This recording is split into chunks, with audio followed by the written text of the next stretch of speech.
Good morning, students.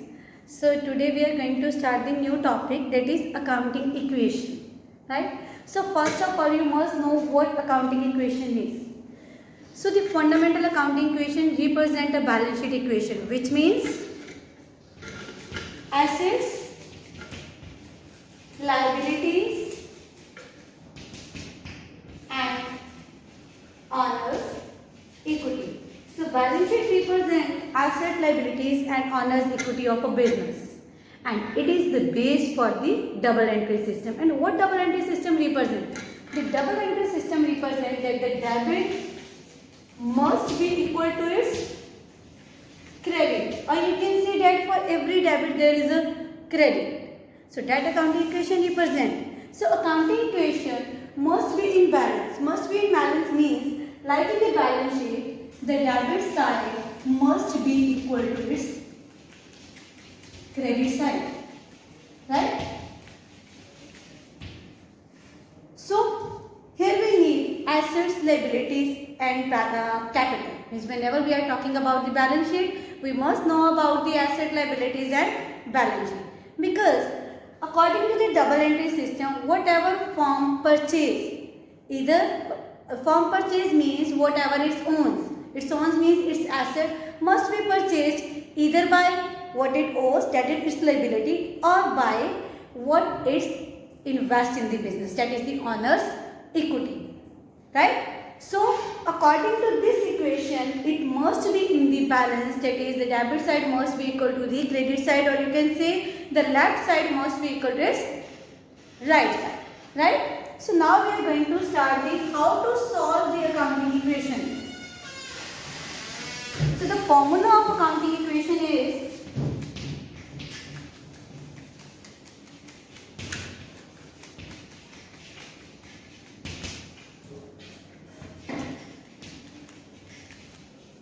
assets minus liabilities is equal to capital, right? And this is on the basis of, again, double entry concept. Means if we are purchasing something, we have to pay, or we are going to pay later on. Means that is its liability. So for every debit there is a credit. So whenever we are going to take an accounting equation, we have to keep in mind the assets minus liability is equal to capital, right? For example, you have purchased a building. Building purchased for rupees 5 lakh, right? We have purchased a building for 5 lakh. It means in this transaction, we are purchasing a building and it will become our asset, and side by side we are also paying the cash. Means if asset increase, it also decrease with the same amount that we have paid to purchase the building. It means again, if we have used our money from the capital, that is we have 5 lakh, then we have also purchased our assets, right? So assets is also increasing and decreasing. It means that the capital will remain the same. Okay. So see,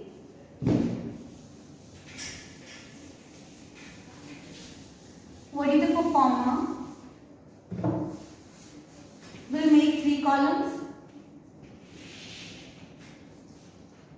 First is for assets, and then liabilities, and third is capital. Now how to do the transaction?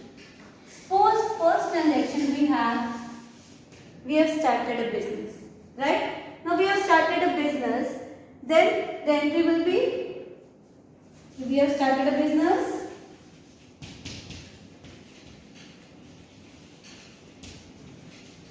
for rupees. Sorry, started a business with rupees 5 lakh. So it means the owner invests in the business rupees 5 lakh, it's his capital. But side by side our assets are also increasing because he brought cash into the business. So cash will be written on the asset side, we'll write cash 5 lakh. And when we have started his business, there is no liability. Means we did owe to someone. So liability will be nil. So you can also write nil. accounting equation is assets minus liability is equal to capital. So 5 lakh minus 0 is equal to capital will remain same. It is rupees 5 lakh. So the next transaction is purchased goods for rupees 40,000. Right? Now in this transaction, what are we doing? We are purchasing goods for rupees 40,000. If we have purchased goods for rupees 40,000, our cash is decreasing. So we'll write in second transaction. So your first transaction ends. Means we have started a business, so your first transaction ends. And in this second transaction, we are going to write our cash is now only 4,60,000. Because out of 5 lakh, we have paid 40,000 for the purchase of goods. So now we are left with 4,60,000 in cash. But if we have purchased goods, then obviously our stock will increase. Right? If stock increase, then it means our asset increase. We have to write stock 40,000. So ultimately we have total assets for rupees 5 lakh, liabilities nil. Why? Because we have purchased goods for cash. So again liability nil and capital is equal to assets minus liability is equal to capital, means 5 lakh minus 0 is equal to 5 lakh. Right? Now next, suppose it is written purchased goods for rupees 15,000 on credit. It means we have purchased goods but we have not paid cash. Means cash is not affected. Means we have same amount of money in our office, that is 4,60,000 because we have purchased on credit. So amount is yet to be paid. It means it will increase our liability. Right? So stock. But stock is increasing. We already have 40,000 and we have purchased 15,000 goods. So total stock we are having 55,000 in our godown. Then it will increase our asset. So total will be 5 lakh 15,000. Now we have purchased goods 15,000 on credit. It means we have to owe to someone, means to the creditors. So we write on the liability side creditors for goods rupees 15,000, and then again accounting equation asset minus liability is equal to capital, means 5 lakh 15,000 minus 15,000 is equal to 5 lakh. Why capital is not changed? Because if assets are increasing, then our liability is also increasing. Right? So here we have purchased asset on credit. So our cash is not decreasing, but we have to owe to someone, to the creditors. So that's why our liability increased with rupees 15,000 because we have to pay. So total assets 5 lakh 15,000 minus liabilities 15,000 and the capital will remain same, that is our capital. Right? 5 lakh. Next, in case of sale, how will we record the transaction?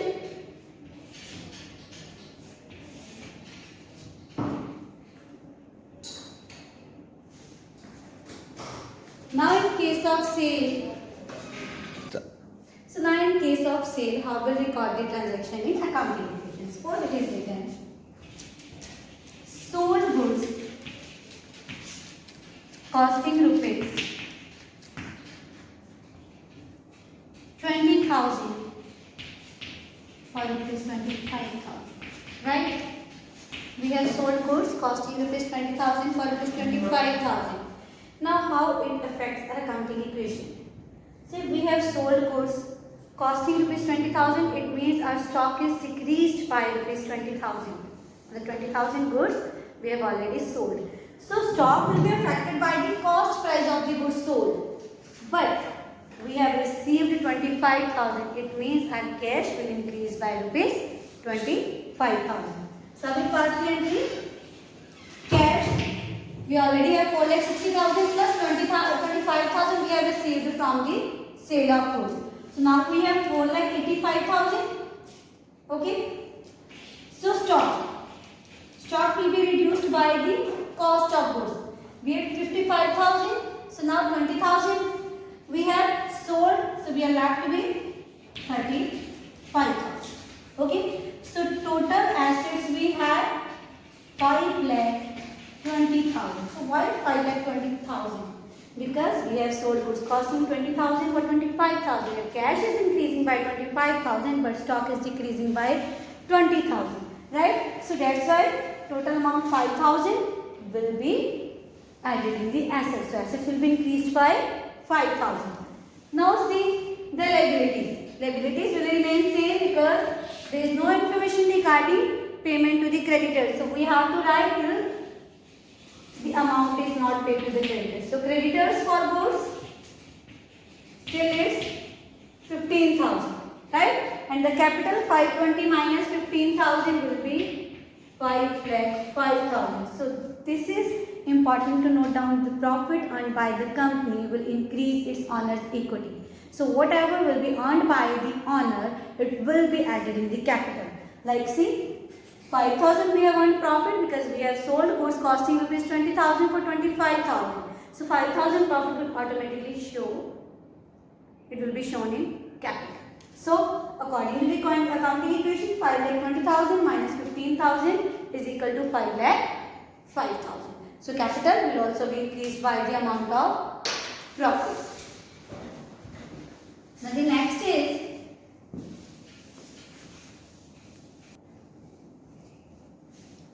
so now suppose we have sold goods on credit, right? If it's written sold goods costing rupees 15,000 for rupees 20,000 on credit. Now we have sold goods on credit. So we have sold goods on credit, then obviously our cash will not increase because we have not received cash. But yes, the amount is yet to be received. It means the person to whom we have sold our goods will become our debtors, and debtors again will include in assets. So how we are going to do the same transaction? In the same question, number 5. In previous transaction we have cash 4,85,000. So cash will remain same because we have sold goods on credit, but stock is decreasing. So earlier we had 35,000, 15,000 we have sold. So now we are left with 20,000 in our account. So stock is left with 20,000, but now we will add debtors because debtors are our assets. So debtors will be 20,000. So total amount will be 5,25,000. Again, because of profit, the total asset will increase because we have sold goods costing rupees 15,000 for 20,000, right? And there is no change in the liabilities. We are going to write the creditors. That is same amount we have to pay. Creditors 15,000. So now we are left with the capital 5,10,000. So again, capital represent the amount of profit, right? Next is, if we have sold goods on loss, right? Then again, if profit is added in the capital, then obviously loss will be deducted from the capital only. Means in capital, it will automatically be shown the amount of loss. Suppose it is written sold goods costing rupees 10,000 for 8,000. So now we have sold goods on loss. That is costing rupees 10,000 for 8,000. But our cash is affecting because we have received 8,000. So we already have 4,85,000 plus 8,000. So it is 4,93,000. Stock is reducing by 10,000. Then stock will remain 10,000. The debtors we have not received 20,000. Right? So total amount will be now 4,23,000. Right? Because now assets is decreased by 2,000 because we have sold goods at loss. Right? So creditors, there is no change in the creditors, that is 15,000, and our capital will affect And the capital will remain because the bounding equation again assets minus liability is equal to capital. So capital will be 5,08,000. Right? Now if it is written, we have paid salary to employees. If we are paying salary to employees, then our asset will reduce. Why? Because we have paid cash. Right? But there is no liability. Liability in the sense capital will remain same. No liability will occur till the amount of salary is due but not paid. Right? But the capital will affect because if we are paying something, our assets are decreasing, then the capital will also decrease. Right? Because salaries are expenditure, there is no increase in the asset, instead assets are decreasing. Suppose it is written, salary paid rupees 5,000, right? So now cash will decrease, that is 4,88,000, right? There is no change in the stock, there is no change in the debtors. So stock will remain same, debtors will remain same, but our total asset will be decreasing by 5,000, that is 5,18,000 we have, and creditors will remain same. So for every transaction we have to see the previous transaction. What in previous transaction we are having? Creditors 15,000 and in capital will be decreasing by 5,000, right? So whenever we receive something as an income or we are paying something as an expenditure, capital will increase or decrease, right? But if we are purchasing some assets, then obviously it will be recorded on the left side and the capital will remain same. Okay. Now in next video we will discuss regarding the how to deal with the outstanding items, how to pay to the creditors, right? And how to receive from the debtors.